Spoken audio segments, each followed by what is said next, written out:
Leviticus chapter 25. The Lord said to Moses at Mount Sinai, "Speak to the Israelites and say to them, when you enter the land I am going to give you, the land itself must observe a Sabbath to the Lord.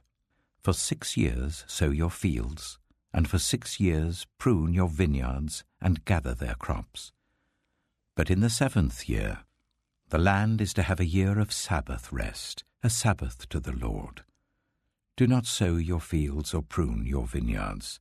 Do not reap what grows of itself, or harvest the grapes of your untended vines. The land is to have a year of rest.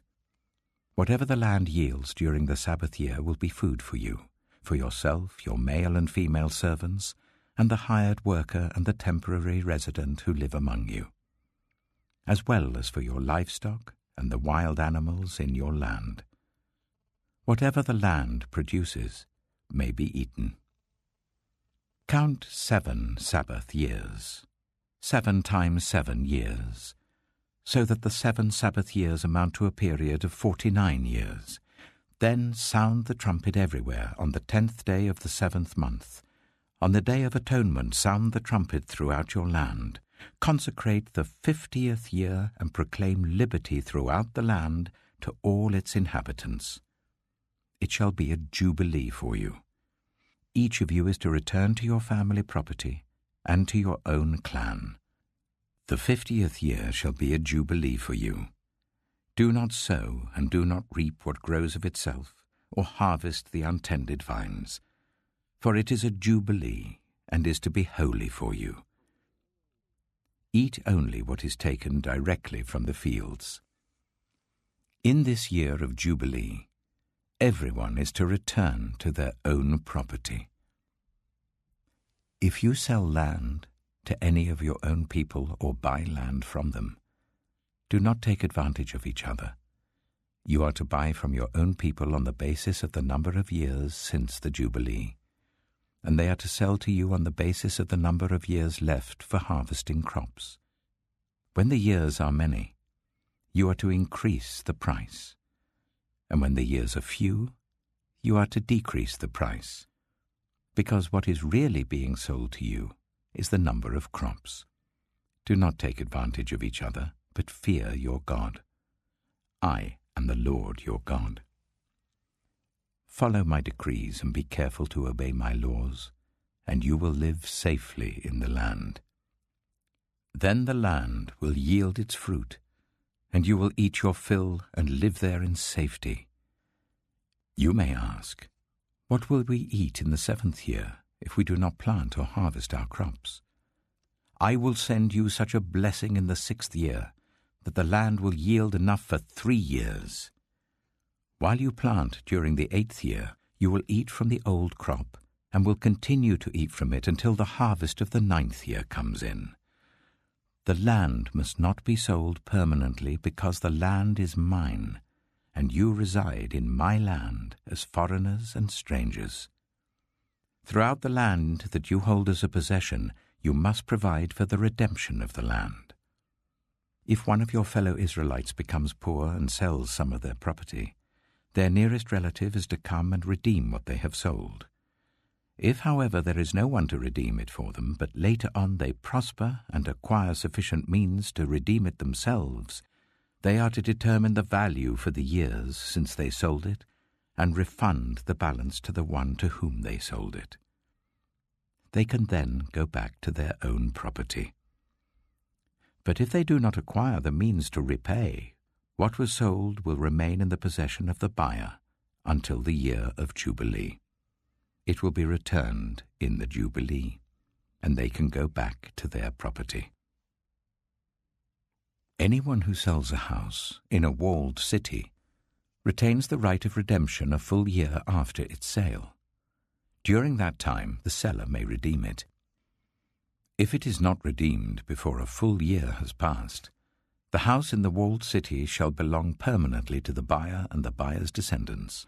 It is not to be returned in the Jubilee.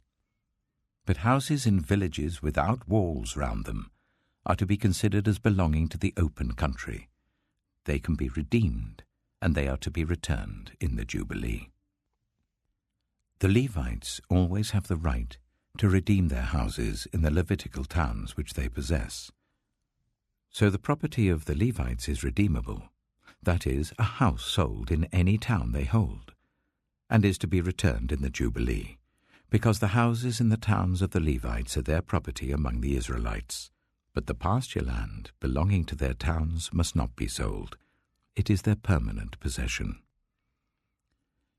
If any of your fellow Israelites become poor and are unable to support themselves among you, help them as you would a foreigner and stranger, so that they can continue to live among you.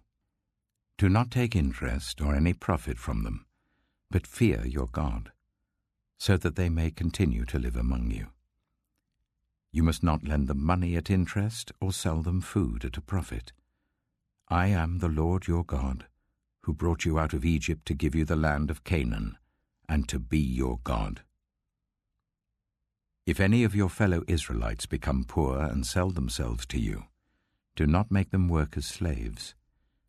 They are to be treated as hired workers or temporary residents among you. They are to work for you until the year of Jubilee. Then they and their children are to be released, and they will go back to their own clans and to the property of their ancestors.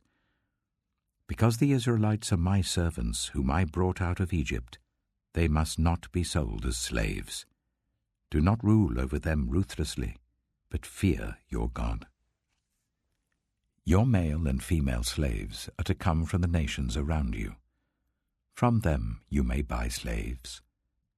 You may also buy some of the temporary residents living among you, and members of their clans born in your country, and they will become your property.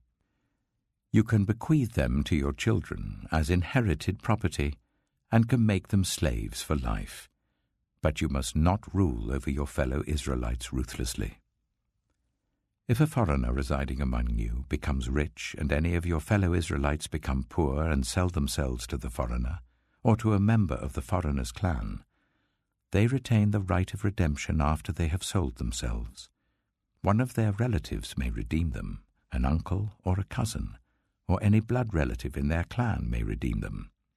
Or, if they prosper, they may redeem themselves. They and their buyer are to count the time from the year they sold themselves up to the year of Jubilee. The price for their release is to be based on the rate paid to a hired worker for that number of years. If many years remain, they must pay for their redemption a larger share of the price paid for them. If only a few years remain until the year of Jubilee, they are to compute that and pay for their redemption accordingly. They are to be treated as workers hired from year to year. You must see to it that those to whom they owe service do not rule over them ruthlessly. Even if someone is not redeemed in any of these ways, they and their children are to be released in the year of Jubilee, for the Israelites belong to me as servants. They are my servants whom I brought out of Egypt. I am the Lord your God.